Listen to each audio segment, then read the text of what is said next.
Hi! I'm back! Sort of. Almost. I have 2 more finals and 1 more final paper that I should be writing right now, but I wanted to say hi. It's been a long time. I've missed you guys. Yeah, it's been a crazy semester. I had way too many classes and too much work to do, and that's why you haven't seen me in a while. But come Friday, I will be officially done with this semester, and I'll be going home, which I'm really excited about. And hopefully you'll be hearing a lot more from me over winter break. I've got lots of plans, lots of ambitions, things that I want to do with my Tumblr and my YouTube channel. We'll see how much of that actually happens, how much I'm really gonna have time for. I'll at least actually be reviewing books because I'll actually have time to read books. Right now I'm reading Inheritance by Christopher Paolini. I'm about 2/3 of the way through, and it's really good so far, and I want to do nothing with the rest of my day except for sit down and finish it, but I actually need to memorize 4 Italian proverbs and write a paper on medieval music. Done. So close I can taste it. I've got 1 more day of finals and then another couple days to write my paper, and then I'm done, and I get to go home. I'm so excited. You guys have no idea. So, that little freak out over with, I wanted to share some Italian proverbs with you because I was going over them, and they're funny, and I have nothing else to blog about because I don't do anything but school anymore, you guys.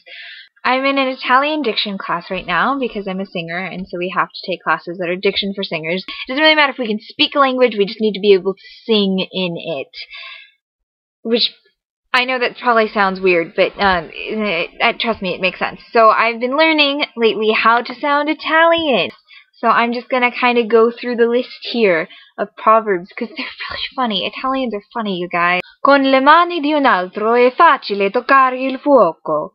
Which means it's easier to touch the fire with someone else's hand. How hilarious is that? I love proverbs. Tra moglie e marito non ci mettere il dito. Which means don't put your finger between a husband and a wife. Non dire gatto se non ce l'hai nel sacco. Don't say you've caught the cat if you haven't caught it yet. Proverbs are so great, you guys. Chi va piano va sano e va lontano. Who goes slow goes safe and far. Gosh, this language is so yummy. Chi ha quattrini conta, chi ha bella moglie canta. He who has got money counts. He who has a beautiful wife sings. Tutto è bene quel che finisce bene. All's well that ends well. Tra il dire e il fare c'è di mezzo il mare. Saying and doing, there's the sea in between. Si dice il peccato, ma non il peccatore. You tell the sin, but not the sinner. Non è tutto oro quel che luccica. All that glitters is not gold. Or, not everything gold is shiny. I guess that's the English proverb that correlates with it, because that's what she said in parentheses, but I have never heard that before. Not everything gold is shiny. Wouldn't it be like, not everything shiny is gold? Anyway, last one, per apparire bisogna soffrire, which is no pain, no gain, and you know what that's about? That's like the moral of my semester.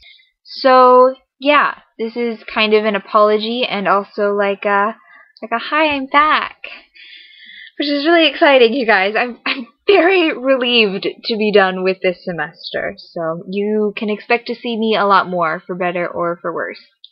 Yeah, happy reading! Actually need to memorize 4 Italian proverbs. Tra moglie e... I can do that better.